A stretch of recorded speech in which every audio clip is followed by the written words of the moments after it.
पाकिस्तान की सेना और उसकी खुफिया एजेंसी आईएसआई पर होने वाले खर्च को लेकर अब अमेरिका ने सीधा सवाल उठा दिया है, जिसका जवाब देना अब पाकिस्तान के लिए आसान नहीं होने वाला।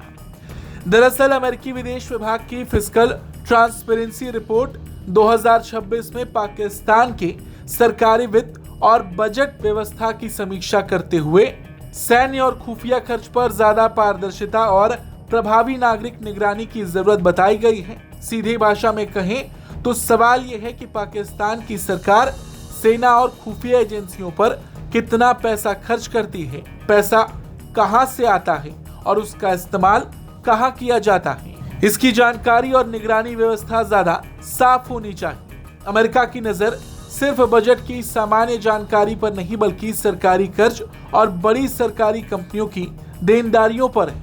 रिपोर्ट के मुताबिक पाकिस्तान का बजट दस्तावेज सरकारी आय और खर्च की बड़ी तस्वीर देता है और बजट व साल के अंत की रिपोर्ट सार्वजनिक होती है, लेकिन कर्ज की पूरी तस्वीर और सैन्य खुफिया खर्च की नागरिक निगरानी को लेकर अभी सुधार की गुंजाइश बताई गई है। यानी अमेरिका का संदेश साफ है, सरकारी पैसा है तो हिसाब देना होगा। अब जरा पाकिस्तान की आर्थिक हालत को इस कहानी से जोड़कर देखिए। पाकिस्तान लंबे समय से विदेशी वित्तीय मदद और कर्ज पर निर्भर रहा है। आईएमएफ की ताजा आंकड़ों के मुताबिक जून 2025 के अंत में पाकिस्तान का कुल सरकारी और सरकारी गारंटी वाला कर्ज करीब 307 अरब डॉलर था। इसमें लगभग 107 अरब डॉलर बाहरी कर्ज था। चीन, सऊदी अरब और बहुपक्षीय संस्थाएं पाकिस्तान के बड़े बाहरी लेनदारों में शामिल हैं।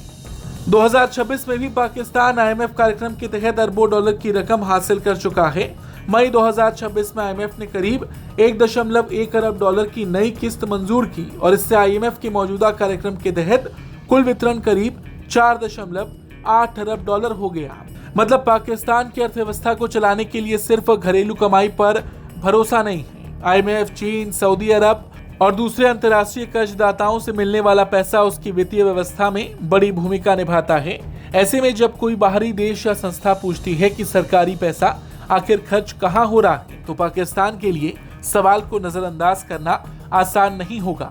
और यही अमेरिका की भूमिका दिलचस्प हो जाती है। अमेरिका पाकिस्तान की अर्थव्यवस्था को सिर्फ एक दूर बैठे देश की तरह नहीं देखता।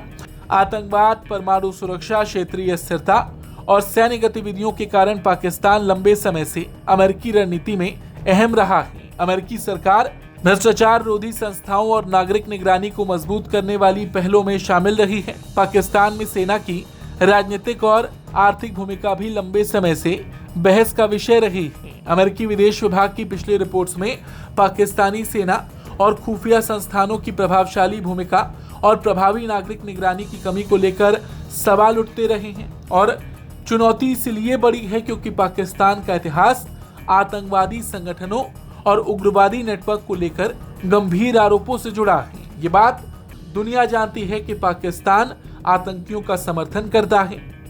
पाकिस्तान में विभिन्न आतंकी संगठनों की मौजूदगी और सुरक्षा तंत्र की भूमिका को लेकर गंभीर चिंताएं दर्ज की गई हैं। पाकिस्तान आतंकियों को फंड करता है। ये तमाम बातें आज किसी से नहीं छिपी। ऐसे माहौल में अगर पाकिस्तान से सेना और खुफिया एजेंसियों के खर्च का ज्यादा साफ हिसाब मांगा जाता है तो ये सिर्फ वित्तीय पारदर्शिता का मामला नहीं रह जाता। सवाल उठता है कि किस मद में कितना पैसा जा रहा है, उसकी निगरानी कौन कर रहा है और जनता या संसद को उसकी कितनी जानकारी है। और सबसे बड़ा सवाल, जिस देश की अर्थव्यवस्था विदेशी कर्ज और वित्तीय मदद के सहारे संभल रही हो, क्या वहां सेना और खुफिया एजेंसियों के खर्च का हिसाब भी उसी तरह बंद कमरों में चलता रहेगा? अमेरिका की नई मांग पाकिस्तान के लिए इसलिए चुनौती है क्योंकि कर्ज लेने वाला देश हर डॉलर का हिसाब देने की स्थिति में आता है तो सिर्फ अर्थव्यवस्था नहीं, पूरी व्यवस्था सवालों के घेरे में आ गई है। Bureau report, Bharat.